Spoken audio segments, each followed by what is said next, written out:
రైళ్లు మనది, post office మనది, ఐఏఎస్ తెచ్చింది మనం, ఐపీఎస్ తెచ్చింది మనం. తెలుగు భాషను మ్లేచ్ఛ భాష అన్నారు.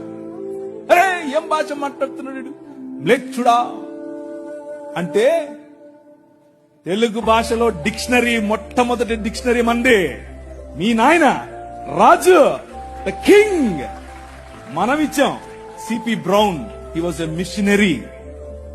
ఆయన కలెక్టర్ మాత్రమే కాదు, మిషనరీ. తెలుగు భాష గద్య భాగంలో మొట్టమొదటి పేపర్ మనది. తెలుగు భాష గద్య భాగంలో మొట్టమొదటి పుస్తకం మంది. వీళ్లకు వాళ్ళ సొంత రామాయణం, మహాభారతాలు కూడా ట్రాన్స్లేట్ చేసుకునే దిక్కు లేదు. అది చేసింది మనమే. నిజం చెప్తున్నాను, నేను అబద్ధం చెప్పట్లేదు. మొట్టమొదటి ట్రాన్స్లేషన్ చేసింది కూడా మనమే. వాళ్ళు అది కూడా చేయరు. ఎందుకంటే విద్య పంచకూడదు. వాళ్ళ రాజ్యంలో విద్య పంచకూడదు. మన రాజ్యం అందరికీ విద్య, ప్రతి ఒక్కరూ చదవాలి. ఎందుకు? ఇదిగో నల్లట్ట పుస్తకం కూడా చదవాలి. అర్థమవుతుందా?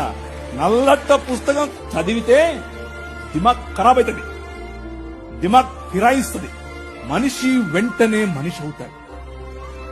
ఈ రాజ్యం మనుషుల కోసం రాజ్యం. ఆ రాజ్యం తలకాయలో నుంచి వచ్చిన వాళ్ళకి మాత్రమే రాజ్యం, భుజాల్లో నుంచి వచ్చిన వాళ్ళకే రాజ్యం.